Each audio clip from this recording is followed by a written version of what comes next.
ഇന്നത്തേത് തീ പോലും കത്തിക്കാതെ നമുക്ക് നല്ല ഹെൽത്തി ആയിട്ട് ഉണ്ടാക്കിയെടുക്കാൻ വേണ്ടിയിട്ട് പറ്റിയ നല്ലൊരു ഡ്രിങ്കിൻ്റെ റെസിപ്പി ആയിട്ടാണ് വന്നിട്ടുള്ളത്. ഇത് നമുക്ക് ഫ്രൂട്ട് സലാഡായിട്ടും ഡ്രിങ്ക് ആയിട്ടും ഒക്കെ ഉണ്ടാക്കിയെടുക്കാവുന്നതാണ്. നോമ്പ് തുറക്കുന്ന സമയത്ത് നമ്മുടെ ദാഹവും വിശപ്പും ക്ഷീണമൊക്കെ ഇല്ലാണ്ടാക്കാൻ നല്ലൊരു ഡ്രിങ്കാണിത്. ഇതിന് വേണ്ടിയിട്ട് ആദ്യം തന്നെ മിക്സിയുടെ ജാറിലോട്ട് നല്ല പൊടിയുള്ള ആ ചെറിയൊരു പഴം ഉണ്ടല്ലോ, നമുക്ക് മൈസൂർ പഴം വെച്ചിട്ടും ചെയ്തെടുക്കാവുന്നതാണ് കേട്ടോ. 5 എടുത്തിട്ടുള്ളത്. അത് മിക്സിയുടെ ജാറിലിട്ട് ഇട്ടെടുക്കുന്നുണ്ട്. ഞാനിതാ 1.5 കപ്പ് പാലാണ് എടുത്തിട്ടുള്ളത്. ഈ ഒരു പാല് മുഴുവനായിട്ട് ഞാൻ ഇതിലേക്ക് ഒഴിച്ചെടുക്കുന്നുണ്ട്. ഇനിയിപ്പോൾ ഇതിലോട്ട് മധുരത്തിന് ആവശ്യമായിട്ടുള്ള പഞ്ചസാര ചേർക്കുന്നുണ്ട്. നിങ്ങൾക്ക് ഇതിന് പകരമായിട്ട് തേനോ മിൽക്ക് മെയ്ഡോ അങ്ങനെയൊക്കെ ചേർത്തെടുക്കാവുന്നതാണ്. നല്ല ഫൈൻ പേസ്റ്റ് ആക്കിയിട്ട് അരച്ചെടുക്കുക.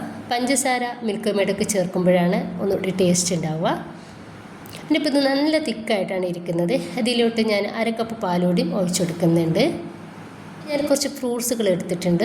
പച്ചമുന്തിരി, അതുപോലെ ചുവന്ന മുന്തിരി എല്ലാതും ചെറുതാക്കിയിട്ട് കട്ടാക്കി എടുത്തിട്ടുള്ളതാണ്. ഇനിയിപ്പോൾ ഇതിലേക്ക് ചേർക്കുന്നത് ആപ്പിളാണ്. ആപ്പിൾ ഞാൻ കുറച്ചധികം തന്നെ ചേർത്തെടുക്കുന്നുണ്ട്. ഇപ്പോൾ ഇതാ കുറച്ച് റുമാമ്പഴം എടുത്തിട്ടുണ്ട്. പിന്നെ എടുത്തിട്ടുള്ളത് നേന്ത്രപ്പഴത്തിൻ്റെ ഒരു ചെറിയ പീസ് ചെറുതാക്കിയിട്ട് കട്ടാക്കിയതാണ്. അതോടും ചേർക്കുന്നുണ്ട്. പുളിയുള്ള എല്ലാ ഫ്രൂട്ട്സും ഒഴിവാക്കിയിട്ട് മധുരമുള്ള എല്ലാ ഫ്രൂട്ട്സും നമുക്ക് ഇതിലേക്ക് എടുക്കാവുന്നതാണ്. ഇനിയിപ്പോൾ കുറച്ച് ചിയാ സീഡ് 1 ടീസ്പൂണാണ് എടുത്തിട്ടുള്ളത്. അത് വെള്ളത്തിലൊന്ന് കുതിർത്തെടുത്തിട്ടുള്ളതാണ്. അതുകൊണ്ട് ഇതിലേക്ക് ചേർക്കുന്നുണ്ട്. ഇനിയിപ്പോൾ ഇതെല്ലാം കൂടി നമുക്ക് നന്നായിട്ടൊന്ന് മിക്സാക്കി കൊടുക്കാം.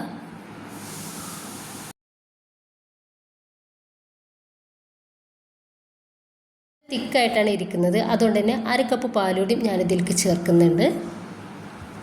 അതിന് ശേഷം നന്നായിട്ട് ഒന്ന് മിക്സാക്കി കൊടുക്കുക. നല്ല തിക്കായിട്ടാണ് നിങ്ങൾക്ക് ഇഷ്ടം വന്നിട്ടുണ്ടെങ്കിൽ ഇത്രയധികം പാല് ചേർത്ത് കൊടുക്കേണ്ട.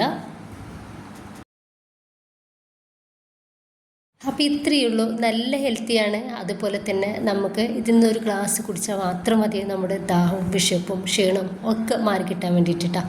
അപ്പോൾ എല്ലാവരും ട്രൈ ചെയ്ത് നോക്കുക. ഇഷ്ടമായിട്ട് സപ്പോർട്ട് ചെയ്യുക.